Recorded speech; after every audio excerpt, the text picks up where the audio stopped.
really do not like sex. I think the word I use is like, I resent it. It feels very mandatory. I also just have this feeling like I genuinely don't need it. It's causing issues because I know my husband needs it. I was going to say, are you married?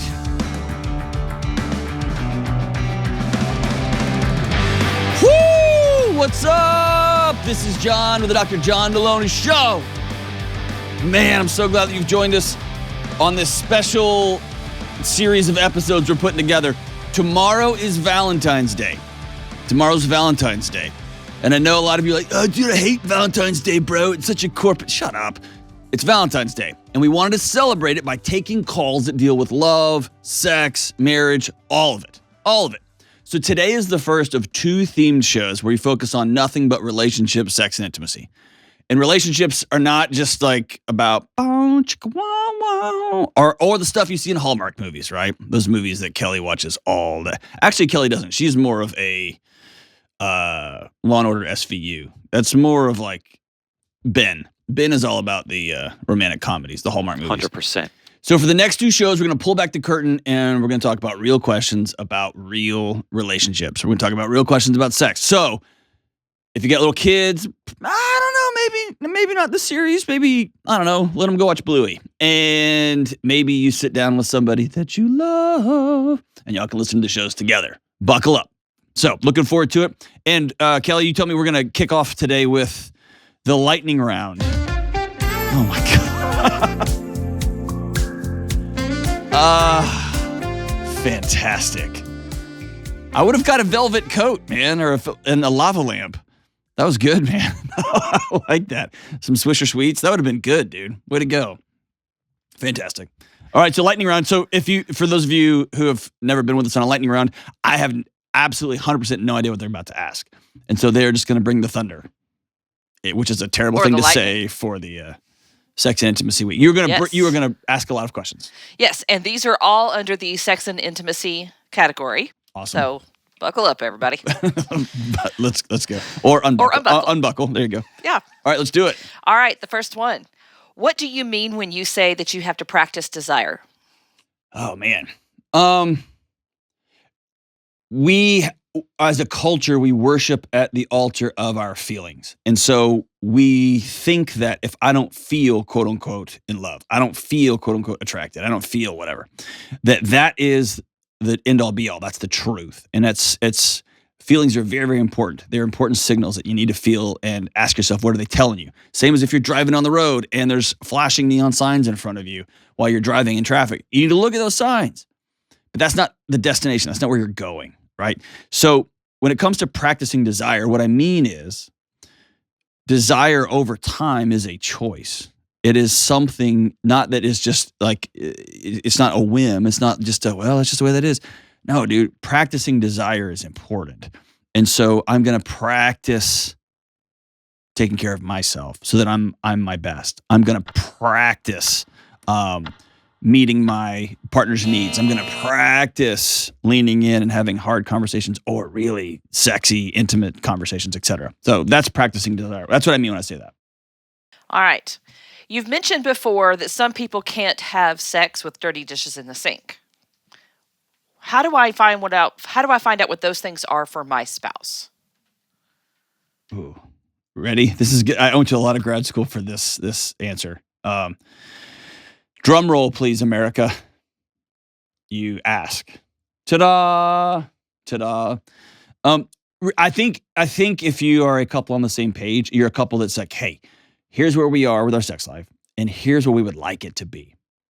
We want it to be less chores, less like I got a checklist, and more, let's see if we can get the wallpaper to peel itself off the wall, right? That's where we want to head.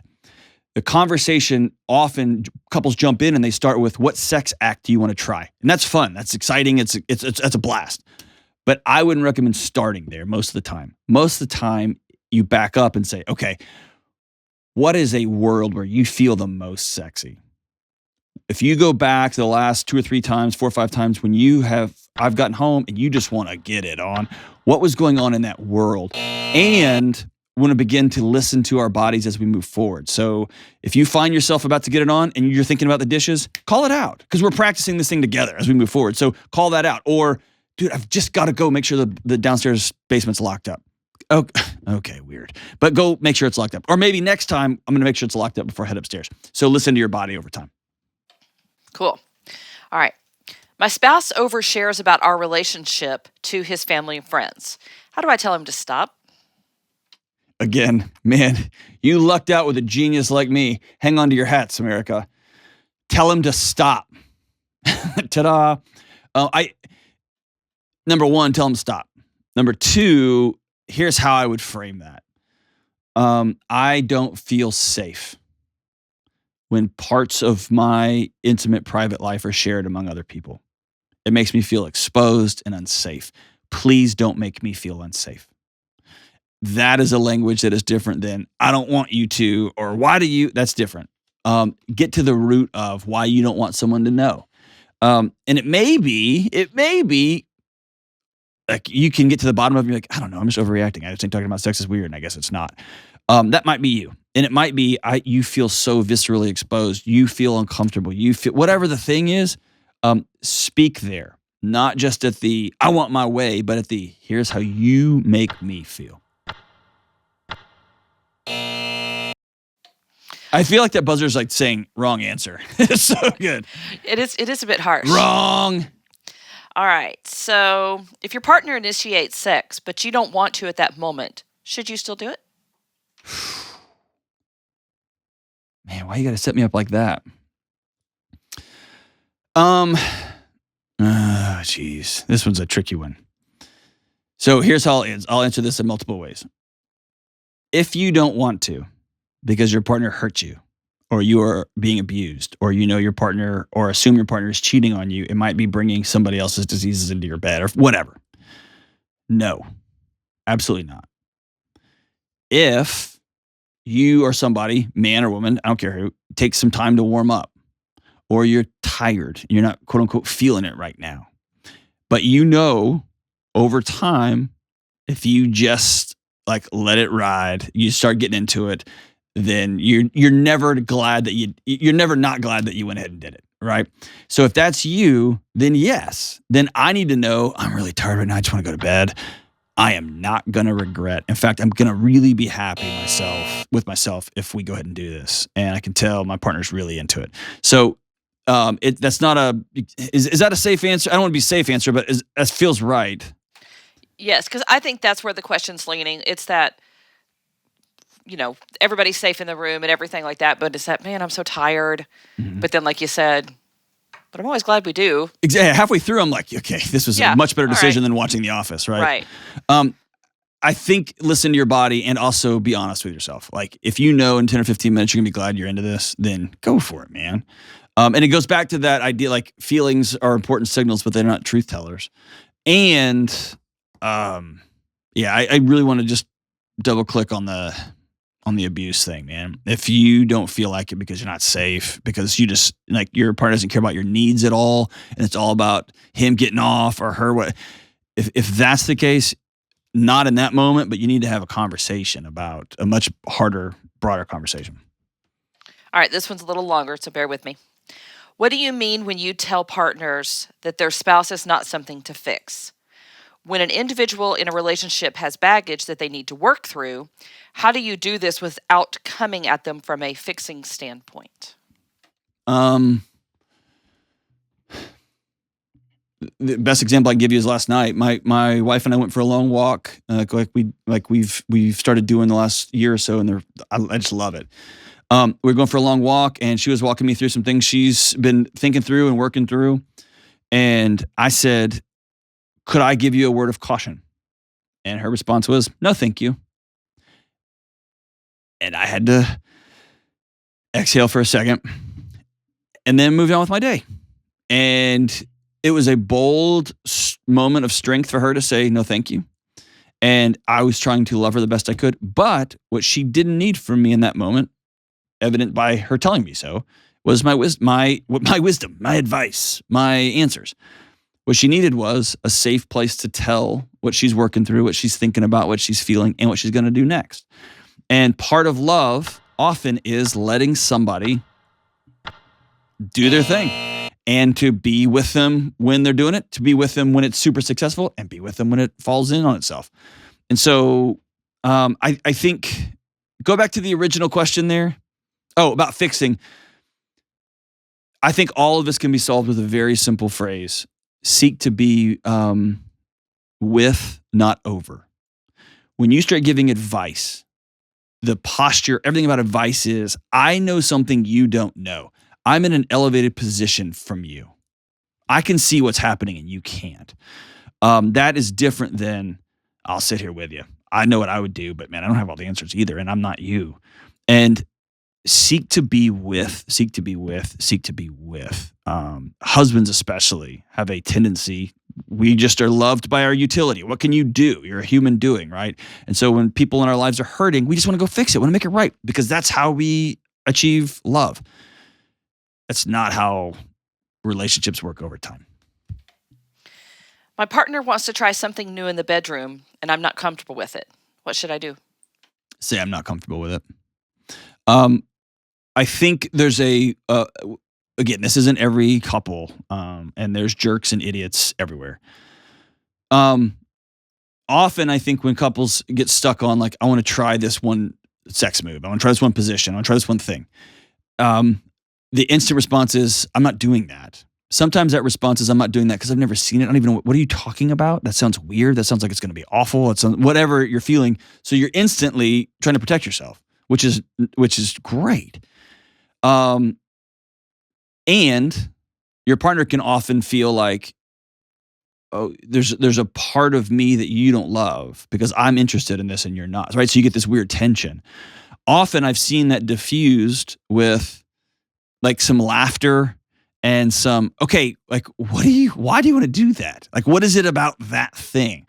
And often there's some eroticism around talking about, well, it would feel good if, and I want to try this, and I think you are fill in the blank, like getting to the bottom of why you want to try that, what you're thinking about, what are some alternative things we could do, or I'll try this instead of it.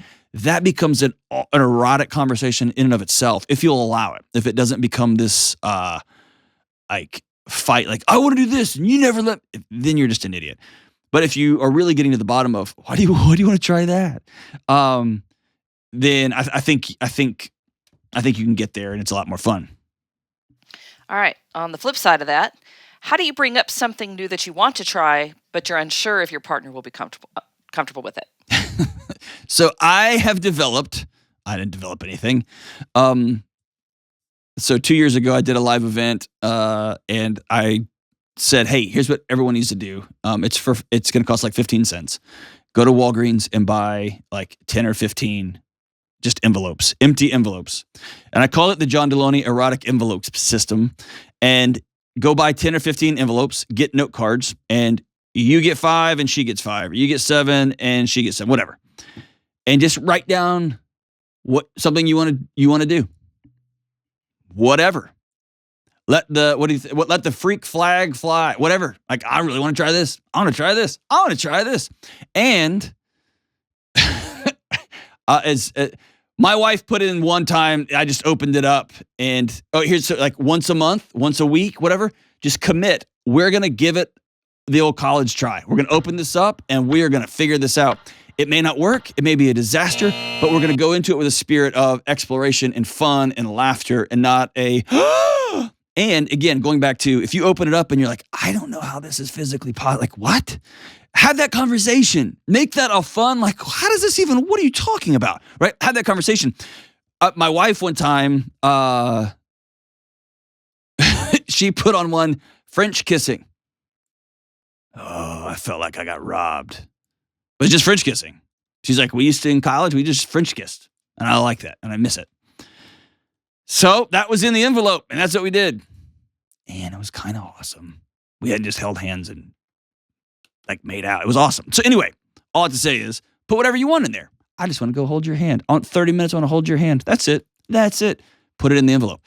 Then what happens, kind of like questions for humans, it ends up being I'm not the weird one. The card is the weird thing, right? So there's a little bit of deflection there where the card can take some of the what and let it roll. What I will tell you is this. If you have something you want to try or a couple of different sex acts that your partner's not doing and you want to get you, if you try over the course of 2 months, 5 months, 2 years, 10 years to hem-haw your way through it or to like kind of subtly or not so subtly encourage it, you're setting up, you're going to be disappointed. Your partner's going to know they're not doing something right. They're not going to know what it is and they're not going to know how to talk about it. You are setting yourself up on a track of dysfunction. Don't do that. Don't hold secrets. Just say, I want to try this thing. Hopefully over time you develop enough rapport with the person, I don't know, you're going to make humans with, that you buy a house with, that you can say, hey, I'm into this thing. I'm going to try it. Give it a shot. Give it a shot. That's all. And also don't bully. Oh, for sure. Tell me more about that. Well, just don't bully your partner into, well, I want to and you don't. I don't get what I want. Or, no, if you loved me. Stupid and cowardly and lame. Yeah. Yes, don't be like that. Absolutely. 100% just don't be like that anywhere. Anywhere in life. Like, or passive aggressive, like, I guess you just don't love me. Don't be like that. It just gives me the heebie-jeebies.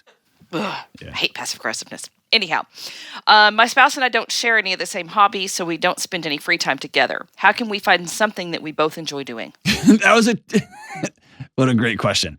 And I'm laughing because whoever wrote the question has bifurcated themselves they've backed themselves into a corner and they've thrown their hands up and they're like, well, we don't like any of the same things. And so now we don't get to spend time together. I would flip that around and say, we're going to spend time together. And with the time we have left, we're going to spend on our hobbies, right?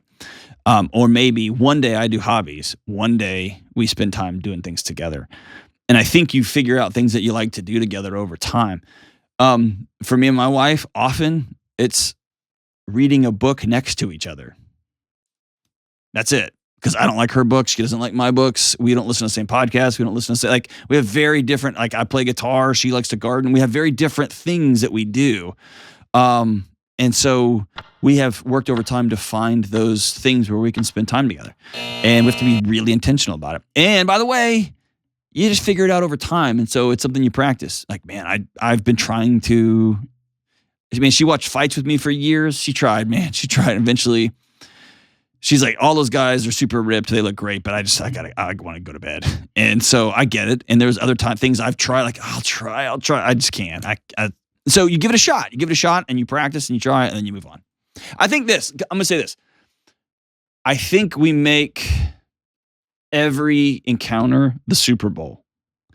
Every time we have sex, it's the Super Bowl. It has to be mind-blowing. Both people have to have an orgasm. Everything has to be just like this. And if it doesn't, we start immediately going, okay, what's wrong? What didn't happen, right? Dude, if you spend most of your life, like most of life is a scrimmage, we're just practicing and figuring out, it's so much more fun. You drop the ball in a scrimmage, and your friends laugh at you. Your teammates are like, idiot. It's not end of time. It's not like in front of 90,000 people or whatever. So I think taking the pressure off of you and your spouse and your friends, on all things in your life, man. We're just fumbling through this thing. That leads really nicely into this next question. Oh, look how cute that is. My fiance and I are about to get married, and we've saved ourselves for marriage. How do we not put so much pressure on one night? I think it's insane to not put pressure on that night. It's gonna be there. Like, you know what I mean?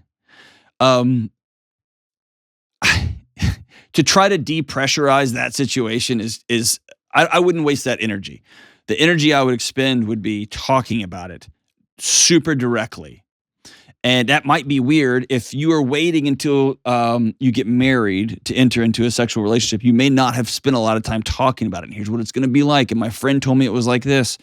Talk to people in your life that you trust who are down the road from you, right? Talk to other couples, not maybe not other couples, but other individuals. Have that conversation with each other so there's some understanding of what this thing might look like. And by the way, it will be totally different than you think. And so I would head into it that way. And with the goal being connectivity and closeness, not performance across the board. Is that fair? It is, but can I add something? You can add of all things. For the actual wedding night itself, you're exhausted. Oh, you're so tired. Keep that in mind. That you're exhausted Yes. because you've been planning this wedding and this thing, and it's huge, and it's a full day of family. It's just it's a lot of a day. It's an exhausting day. You probably, when you're married, you probably wouldn't do it on that day any other time throughout your history. Oh, never. No, because Right? you'd be like, I'm so tired. I've been around people all day long. Like, I just want to go to bed. Yeah. So you probably wouldn't. So that's what I mean. Like, you put so much pressure, like it's going to be there. Because after the wedding, after all this stuff, all the people, all those little yellow mints, everything, all the dancing, then you're like on the ride home to the hotel. You're like, I guess this is happening. Like a whole other. And I've had some friends of mine that have made agreements beforehand of, you know what, we're going to be so tired. In the wedding, we're not even going to get out of there until midnight. Mm-hmm. It's not going to happen that night. Let's party let's tomorrow. just call that, and then. But that goes about talking about it. Exactly. Right? That Have goes a about like conversation. talking about it. And I think it's like, how do you, we talk about pictures and words on the show.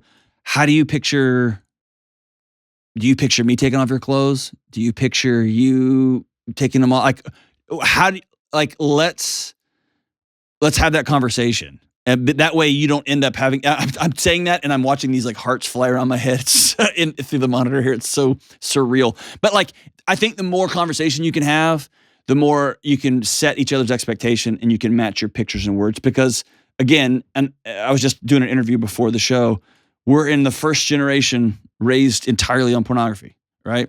And so somebody's going to walk into that room with an expectation of something that's not real, right?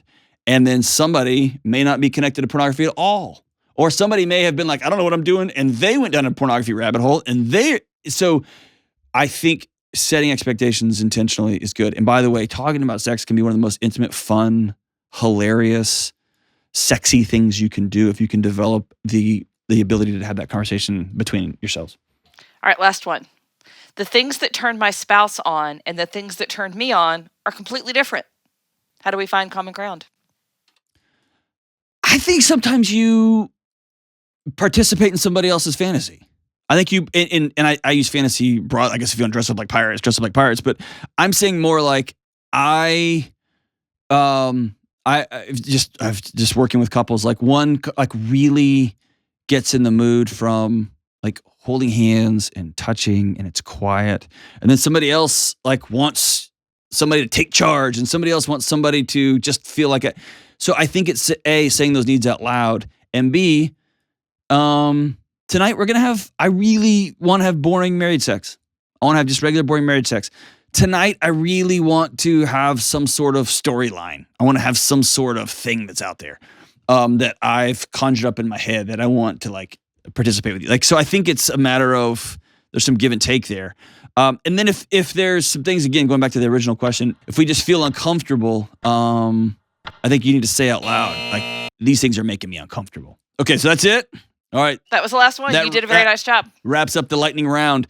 Hey, before we head out, if you have, here's what I'm looking for. This is a funny ask on the back end of a lightning round about sex. I'm looking for success stories. Not doing it success stories. I'm looking for, I guess so. You're happy to send them in. Kelly's like, please don't. I'm the one that reads the emails. She screens all these. No, thank you. Yes. Send in your success stories. If we've been doing this show for a couple of years now, if you and your wife, y'all have changed the way you communicate, if you've changed the way you parent, if you have stopped using drugs, you lost a bunch of weight, you have gone back to counseling, if you've got a new job, send us the success stories in. The show gets increasingly heavier by the week. And so I really want to be able to put some light out into the world too. And so I would love to tell your success story, whether you're on the show or I can just read your letter. I would love to put some more light out there. So send them to johndeloney.com/ask and just put success story in the headlines. All right, we'll be right back. Hey, Delony here, and I've got a word from this episode's sponsor, BetterHelp. Hey, look, there's a lot of things we don't get to choose on this wild ride called life, right? The neighbor's kid learning to play trombone, weird things trending on the TikToks or whatever that is. We don't get to choose the weather. But when you realize how much you do have a choice in, it's so empowering. Check this out. You get to decide who you want to be. I get to ask myself the question, who do I want to be? You get to choose who speaks into your life, and you get to choose to pursue meaningful relationships. This is life-changing stuff, but I'll be honest, it's not easy. These are new skills that we all have to learn, and therapy is a great place to practice these new skills, and that's why I love BetterHelp. BetterHelp is affordable online therapy that can match you with a therapist quickly, and it lets you switch anytime to make sure it's the right fit. And just like in-person therapy, it can help equip you with the tools you need to work towards being who you want to be. Because you don't just have to let life happen to you, you can take it head on. So visit betterhelp.com/Deloney today to get 10% off your first month. That's BetterHelp, HELP.com/Deloney. All right, we are back. Let's go to Tom in Cleveland, Ohio. What's up, Tom? Hey, John, how's it going? Good, man. Go Bengals. What's up, dude? Hey, absolutely. Wrong town, but I'll go for them. The Browns aren't in anymore. I was going to say, at this point, y'all just need to be cheering for any Ohioan group, right? That's right. Yeah. All right, so what's up, dude? So, John, I had a question. I wrote down a little bit of it, but main question is how to reunite with my wife and marriage, and kind of a big story behind that. I did start my own business in 2018, and I think that's kind of what started it all. She kind of I'm married to my beautiful wife since 2014, but she was doing the finances at the time. Then, of course, when I got into my own business, I started looking into the finances, numbers, stuff like that, and started doing budgeting. Then I noticed, I thought we were overspending. And it turned into, trying to put the blame on her, turned into arguments over a 2-year, period. And it turned out to be, I was being more like a dad to her than her husband. I was just about to say that, man. Yeah. Good for you. Good for you for catching that. And I own up to it. And I know what, had happened. And, long story short, I wasn't her safe place anymore. Yep. Now, I did commit myself about a year and a half ago, no more haggling over, overspending and stuff like that. Do it together, which has been good. Although I don't think we're back to where we can just, openly talk, cuddle, simply enjoy each other every day and date. And how do I be that husband for her that she adores, to be that safe space again? Yeah. Number one, dude, I just want to applaud you, man. I wish every husband in America would have the courage and the strength to do what you've done, which is to look in the mirror and say, I was doing the best I could with the tools I had, and those tools ended up making a bigger mess than helping. And I want to do something different. I want to be better. Good for you, man. Mm-hmm. That's hard, Tom. That's hard. So I want you to own that. Okay. You're not going to like my answer. Is that cool? Absolutely. Okay. I'm open. And I'll also say that a lot of the beefcake, like, yeah, bro, let's go snap into a Slim Jim guys who listen to the show are going to naturally be like, oh, yeah, whatever, dude, and when I give you the answer. Okay. And I don't care because I'm right. And usually I'm like, maybe I'm right on this. Okay. You have gone away. Basically, what you've done is you have had a ceasefire. You have not dealt with the issues of peace. Right? Correct. And so what's beneath the question? What's beneath your concern about overspending? So the magic, you want to connect with your wife, reconnect with your wife. It's not on how many bullets are being fired. It's not, you're spending too much at Costco. You're just blowing. We could eat for way cheaper than that. Why are you spending so much? It's not that. It is, I'm starting a new business and I'm terrified that I'm going to wreck the family finances.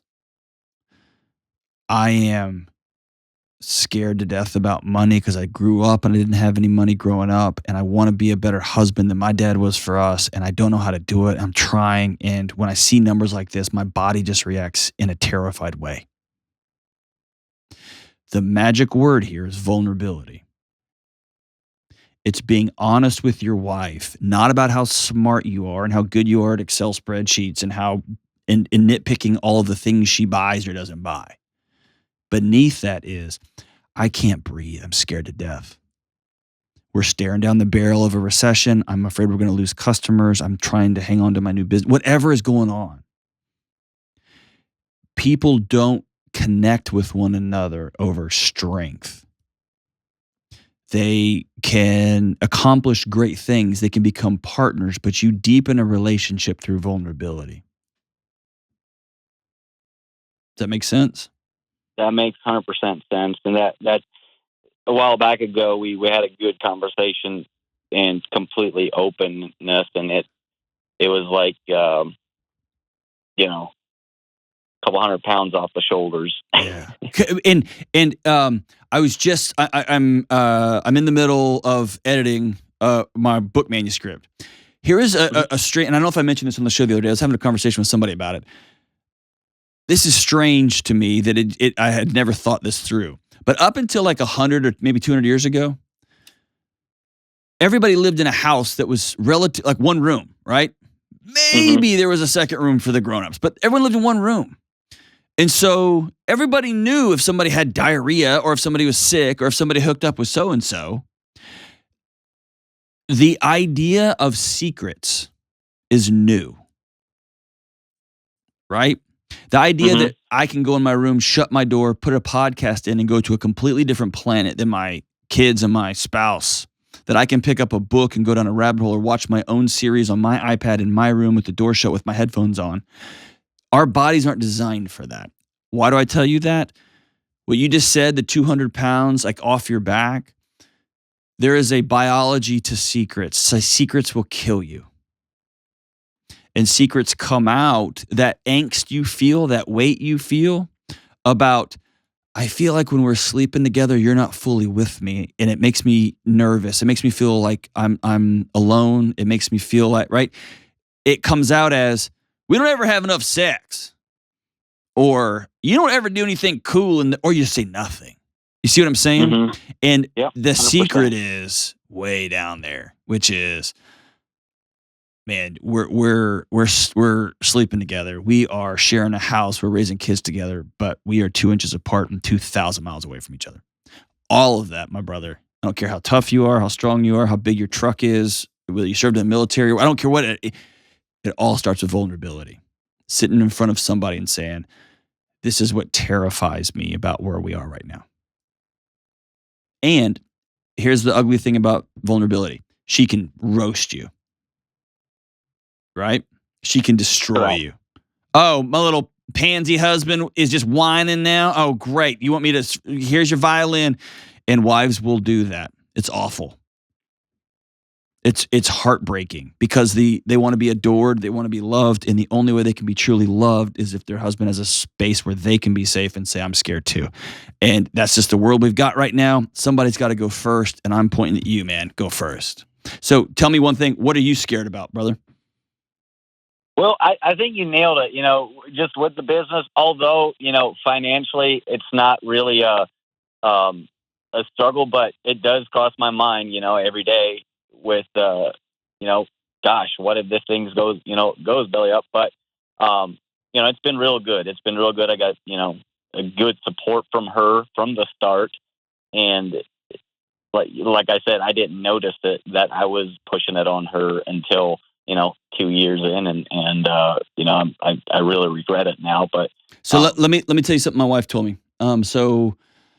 I've worked in education for my whole career, and without realizing it, I'd worked in nonprofits my whole career. I didn't mean to. I never set out to. I just did. And in the universities and the schools that I worked at, I got a salary, and I worked 24/7, 365, and my salary was always the same. And then I got this job. And if I write another book at night instead of sleeping, instead of hanging out with my kids, I make more money. If I take another speaking gig, even though I'm exhausted and I got to get on a plane and fly to another city for 2 hours and then get on another, I make a lot more money. And so in the first 3 years of working here, I went crazy. I've never experienced this before. And it was a few months ago now, my wife sat me down and said, I get to speak into this too, because this is my house too. And this is our life we're building. It's not your job. This is our life. And she said, the money bucket is full. And what she was telling me was, and she also said the same thing about my obsession with working out all the time. She said, I am as attracted to you as I can be. Like, one more pound lost isn't going to be like, oh, there it is. And it's not like, I'm as attracted to you as I can be. So any more obsession you have with getting more ripped or more cut or more what, she said, that's your problem. That's not for us. You make plenty of money. Any more money you need to go get is because of your ego, not because of your wife and kids need it.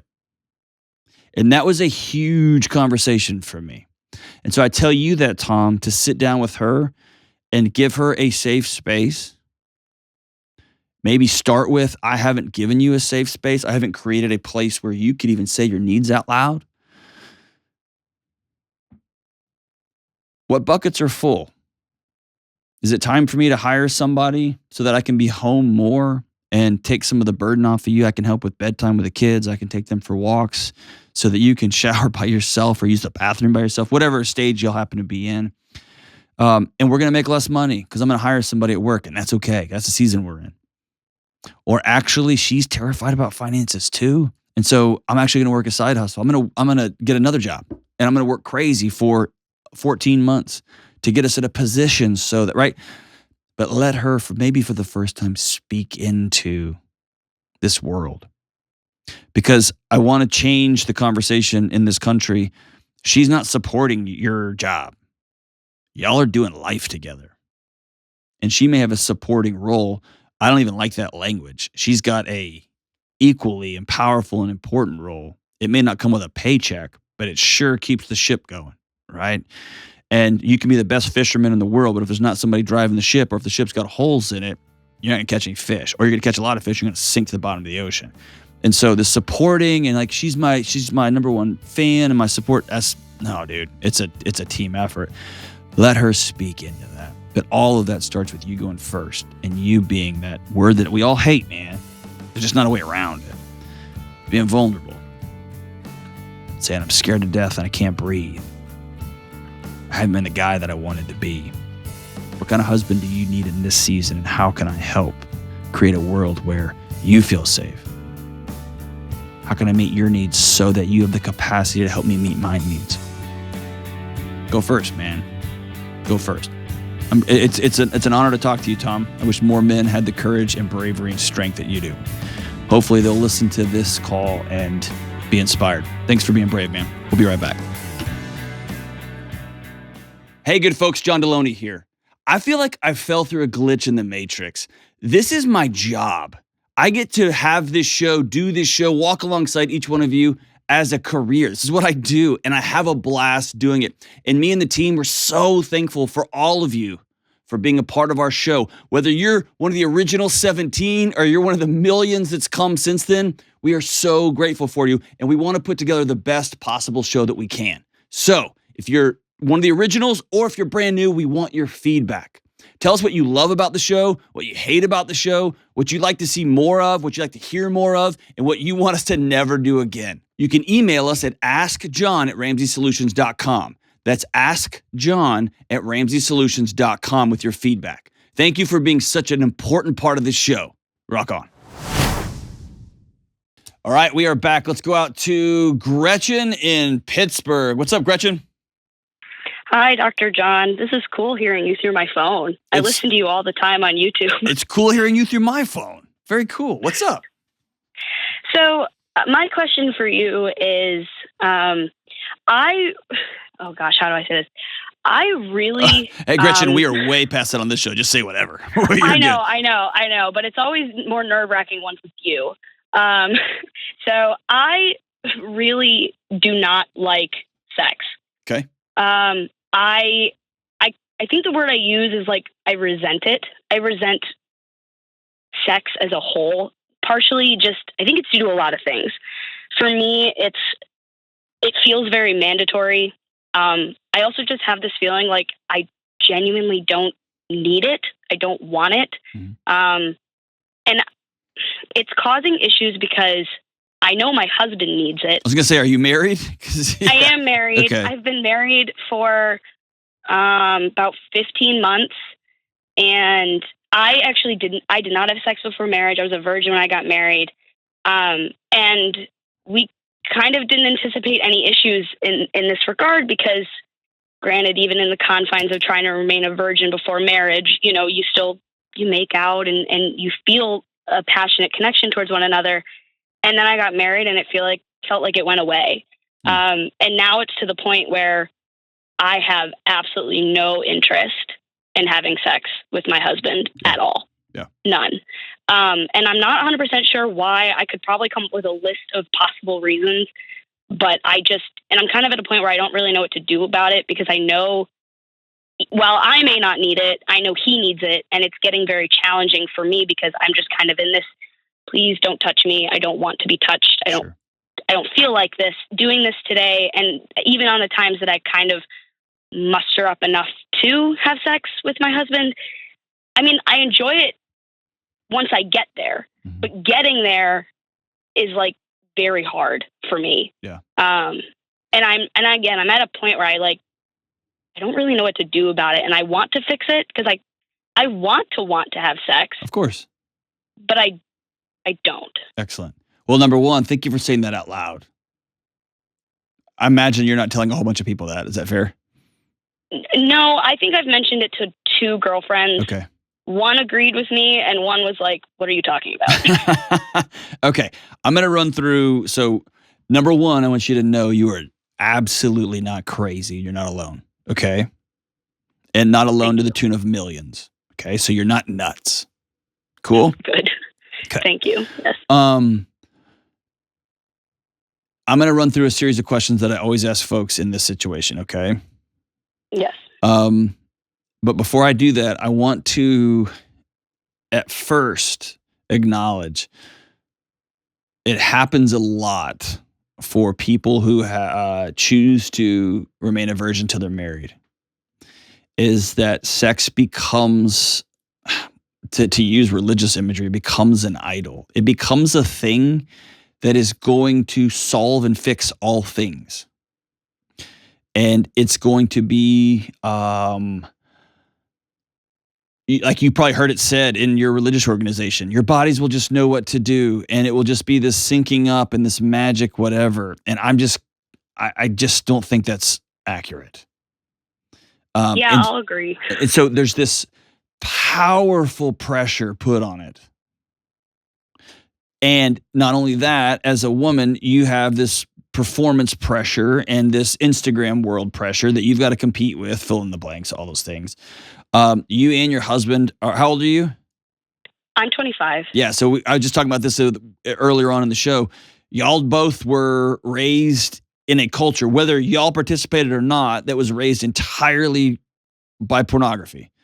And so either the images or this is what it's supposed to look like. And we're all supposed to be screaming and yelling and having chaos, and it's supposed to be fun and exciting. And the wallpaper is just supposed to fall off the walls on its own and the house catches on fire. That's the world that you've been handed. This is what it's supposed to look like. And there's no playbook for the weird, awkward, what are you do that is real sex, especially as a couple's getting to know each other. Right? Mm-hmm. Yeah.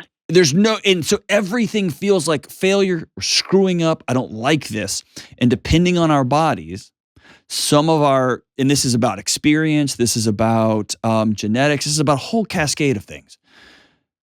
Some bodies respond to failure and to this isn't working right, and this wasn't what my picture was.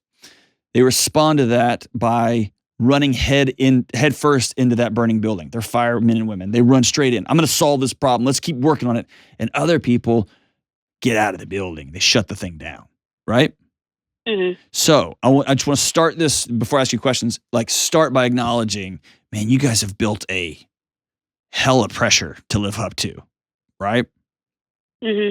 So number one, are you Do you have any abuse in your past? No. Okay. None that you can think of, or just no? All good. I guess it depends on the context. Sexual abuse, no. Physical abuse, no. My dad's a little rough around the edges, and Okay. I think there's some emotional trauma that comes with that, but I wouldn't consider it abuse. Okay. So it depends on your definition. Okay. Are you on any sort of birth control? No. No? Just rocking and No. rolling? Yeah, I learned how to natural family plan. And when doing a lot of my research, I just determined that was the best way to go. And so Okay. far, I've had no issues. Okay. And I'm smiling every time someone's like, nah, dude, we're just doing it natural. Those are always my friends that ended up with their kids first. But you do you. You do you. Okay, so, and the reason I asked that is before I did anything, I would go see my doctor about hormones. Mhm. Okay? 100% before you do anything else. Before we have any more conversations, before you go see a counselor, I would have you go get your hormones checked.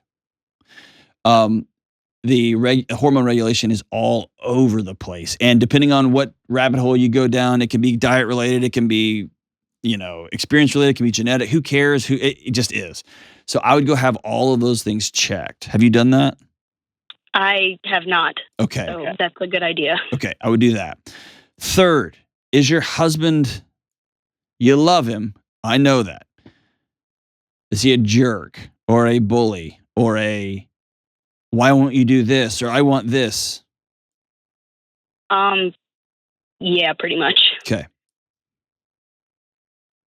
That has to stop because I know. your body's trying to protect you. Yeah, I had a feeling that was what the answer to this was going to be. Tell me about him. So we met. I'm actually originally from Buffalo. I met him when I moved to Pittsburgh after I graduated from college, and he is someone who has an addictive personality. Mm-hmm. He's also incredibly particular, and it leads to just like endless nitpicking about the most ridiculously little things. Some of it seems unnecessary a lot of the times.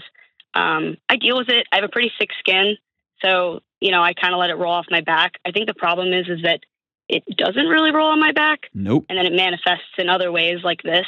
Bessel van der Kolk wrote the book, and the title of the book is The Body Keeps the Score. Yeah. You can be tough Buffalo gal all day long. And Buffalo gals are tough, make no mistake, right? But your body might say, oh, you're not leaving? Okay, cool. We're shutting the system down. Yeah, I think that's what's been going on. And a lot of times, especially new couples and again, I say this with all due respect, and if he was on the phone, I would say this to him directly, okay? He can have a quote-unquote addictive personality, or he can have OCD, or he can have ADHD, he can have all these things. He can also be an ass, right? Yeah. So you can have all that stuff. Great. That's a context. It's not an excuse to be disrespectful to your wife. It's not an excuse to not help create an environment where her body feels safe enough to be sexual. And nitpicking and why not this? Why are you wearing that? And oh my gosh, you need to lose 5 pounds. All that crap. Like, that's creating a world that sex becomes, it's a place that sex and intimacy can't inhabit because the world is so toxic. And here's what often happens. You become his mom. You start taking over responsibility for making sure he feels okay. And it's really hard to want to have sex with your kids. Yeah. I think for me, it's actually more the other way of like, it'd be like having sex with my dad, because I spent most of my childhood kind of, again, playing into making sure that my dad stays calm or quiet or whatever. And I think this feels very similar. Okay. And so instead of like necessarily your kid, it feels more like it's very similar to my childhood. Gotcha. Okay, there we go. So, here's your path forward. Okay, and I'm gonna tell you can you be real honest with me? Sure. Is he abusive? No. Emotionally? I don't let him be emotionally abusive. That sounds really tough and cool. And I appreciate you flexing. Is he emotionally abusive? I don't know. I really don't know if I can answer that. Like, Can you? sometimes Let me put I'm struggling to say yes because I don't really want to say yes. There you because go. I don't know if I could. I don't want to say yes. Okay. I will leave you to deal with your reality, but you know the truth. Mm-hmm. You also know that guys can wrap themselves up and I'm a good guy, and they can be hyper abusive without ever saying a word. Their presence can hover around a home like a grizzly bear. And when you ask them, dude, what's wrong? Why are you always asking when I'm wrong? You're like driving me crazy because you're always nitpicking me. I'm just sitting here watching TV. Bull crap, dude. That whole thing was a flex, just as much as if someone was yelling and screaming and smashing glasses up against the wall. It's just a slow nuclear reactor burn. Mm-hmm. And if you grew up with that in your home, your body knows you better disappear, kid. Right? Yeah, it puts a like peacemaking filter on, because that's what I did as a child. I was the peacemaker of the household. Right. And so then that becomes the priority of how do we end the conflict. And I will say I am sometimes equally as guilty as being explosive. Sure. But it takes me, I think, a lot longer to get there than it does. And he's not explosive and angry. It's just the criticism is never ending. Right. So here's what y'all are in desperate need of. Number one, before today's over, I want you to make a doctor's appointment to go get all of your hormone levels checked. Okay. It's going to cost money. It's going to be a pain in the butt. Go get it done. Okay. Even if nothing else, you're 25. It'd be a great baseline to have as you get older. Okay. Second thing is you all need to call a marriage counselor today. And if he won't go, tell him we have to learn how to communicate because I'm not safe in this marriage anymore. My body's shutting itself down. And I've got to find a different way to live. I want you to come with me. And when you go to counseling, you are going to have to risk him getting up and walking out with your honesty by saying things like, I'm not safe with you here. Or you've got to stop criticizing me because I can't stand before you with no clothes on and say, do you love me? If you're always criticizing me and criticizing me and criticizing me and blaming me, I can't do that. He's got to hear that from you. And it sounds like he is not safe enough or where that would be a smart conversation for you to have by yourself. So you need to go get a counselor and have that conversation. But what I'm telling you overall is you need to take drastic action. And again, we could talk about asexual and people who just have no sex drive. That's a whole other conversation. The last thing I want you to do, get Emily Nagoski's book, Come As You Are. Order it on Amazon today. And I want y'all to read it together. Emily Nagoski's Come As You Are. Read it together, and it will be awkward for y'all to read together. I get it. But it will give you all a new language and a new way to have this conversation about how do we create a world where my body feels safe enough that sex becomes exciting and fun. And what role are you, husband, going to play in helping me co-create that context, that world, that environment, that ecosystem? Go get that book today, have it sent to your house, and y'all read it together. Thank you so much for your trust. And man, we will be rooting you on. Anytime you want to call, give me a shout. We'll be here. We'll be right back.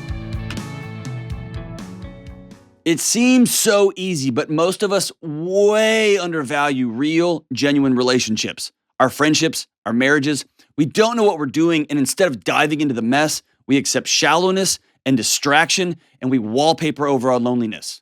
So let me say this boldly. You cannot be well alone. You've got to get connected to real life people and have deep, powerful relationships. I'm talking about relationships where you can be honest, where you can open up, where you can share hard things, and you each know that you'll still show up for each other. And in my new book, Own Your Past, Change Your Future, we'll walk through a not so complicated approach to relationships, mental health, and wellness, and getting connected is a key part of that. That's why you'll learn shallowness and loneliness are so dangerous. And more importantly, you'll learn how to create meaningful relationships in your life moving forward. There is no good app to help adults find friendships, but this book can help. Go to johndeloney.com to take the next step towards wellness. That's Own Your Past, Change Your Future at johndeloney.com. All right.